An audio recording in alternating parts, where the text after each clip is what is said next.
Yo guys, what's going on? Insanity coming back at you today. Welcome to my quick little rant, thoughts, impressions of the first ever Ubisoft Forward. Now, this was a pretty big deal because this was the first opportunity that Ubisoft was going to be putting on a press conference in a well, I shouldn't say during a crazy pandemic world where E3 isn't a thing. They weren't going to have a live audience. This was a completely pre-recorded video showcasing different things that they had to offer. And I'm just going to go ahead and run down it, guys. I mean, first things first, everybody already knew just about every single thing that they showed. I mean, it was kind of depressing and sad that there was no big, there's this one more thing we have to show you moment. There's always that one more thing in press conferences from Ubisoft, and that's kind of it's been missing the last couple of years. And every year I always start out the day when I know a Ubisoft conference is going to be happening going, all right, this is the day, this is going to happen, we are finally going to be getting the resurrection, and they're going to bring back Splinter Cell, right? Everybody's been waiting for the return of Sam Fisher. I, on the other hand, don't necessarily care if we get Sam Fisher back. I would just like Splinter Cell back as a full reboot. I'm totally fine with that. Even if it's not the iconic characters, the voices, Michael Ironside, all that stuff, it doesn't matter to me. I just want Splinter Cell to come back, and it feels like it's never going to happen at this rate. I mean, yes, they know that it's still in the back of everyone's mind. Everybody's waiting for it. I think it was probably one of the most tweeted things yesterday in anticipation for UbiForward yesterday, and it just didn't happen. So yeah, all right, starting things out on the actual show itself. I mean, you know, it was very straightforward. It was a bunch of pre-recorded stuff. You had different interviews with developers. You got to see stuff like Assassin's Creed Valhalla. You got to see some stuff on Hyperscape. You got to see Watch Dogs Legion, which I am extremely excited for. And I think that is, I don't want to make it sound like I'm really into the same type of games this fall, but you know, Cyberpunk 2077, game of the year. Sorry, I don't think anything out there is going to beat it, but Watch Dogs Legion looks damn good.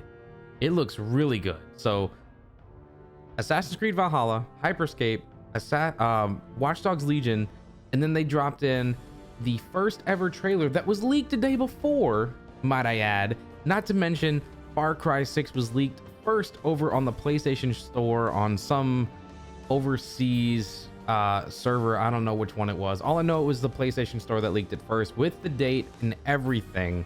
The trailer got leaked not that long thereafter, and there was no big oh my god surprise. You know what I mean? Like, I feel like we missed out on a lot of things. Now, I am very, very impressed with Assassin's Creed Valhalla. It is extremely brutal. It's got some crazy looking gameplay. There's decapitations, limbs coming off, and just a ton of amazing combat sequences, and the raiding and the long ships and being able to command your teams, and just, it looks like it's going to be a hell of a lot of fun to build your settlement and make your way through England with Ivor. For me though, I would definitely have to say the main attraction is, of course, Watch Dogs Legion.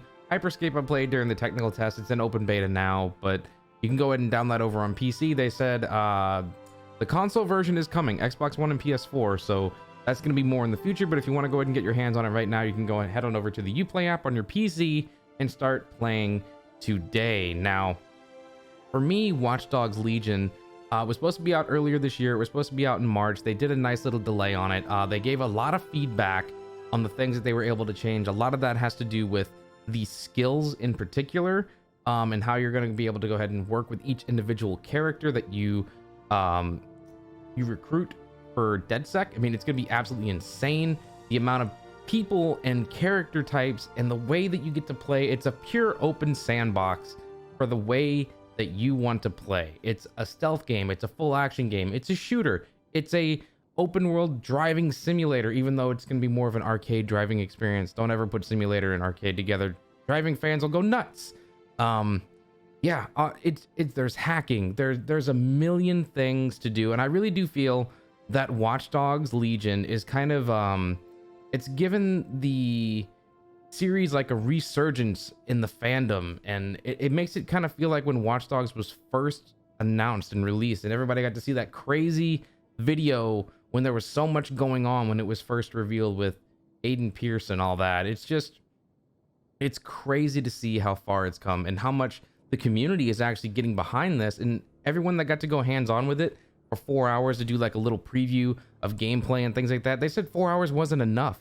There was too much to do. You got 2 campaign missions. I'm not going to go ahead and get into any story details or anything like that because I want to get into the game fully spoiler free. I'm going to be streaming the crap out of Watch Dogs Legion here over on the channel, and scary enough, there were some people who were actually saying they were playing it on maxed out systems on PC, 2080 Ti's in 1080p with RTX on, and they couldn't hit 60 FPS. What the shit? That worries the crap out of me. I play in ultra wide, I play in 1440p, and I'm hoping for the absolute best experience, and I'm hoping with this being an earlier build that it doesn't turn into a situation of, oh my god, you need a 3000 series G graphics card from Nvidia, or what was it, Navi 2.0 or whatever the hell they're calling it over on the AMD side, to run this thing the way it's meant to be run. Now, we all know the next generation consoles are right around the corner. All these games are gonna support smart delivery, so you get a free upgrade. That's awesome. Yeah, over on the Xbox Series X. So yeah, I mean, overall, I think the presentation was fine. It was a good 1 hour in length, but I feel that they tried to fill in too much fluff, giving focus more on developers. Not saying they don't deserve it because they put all these things together and create little masterpieces, but we wanted games, we wanted surprises, we got the games, we got gameplay, but we didn't get any oh my gosh surprises. And I think maybe if Far Cry 6 wouldn't have been leaked the day before, maybe that would have been their big oh my god moment. But at the same time, it's a series that's kind of, you either love it or you hate it. It's not one of those oh my god they're bringing back Splinter Cell, or oh my god where's Prince of Persia. Again, 2 of the series that I've been begging for and we still don't have it.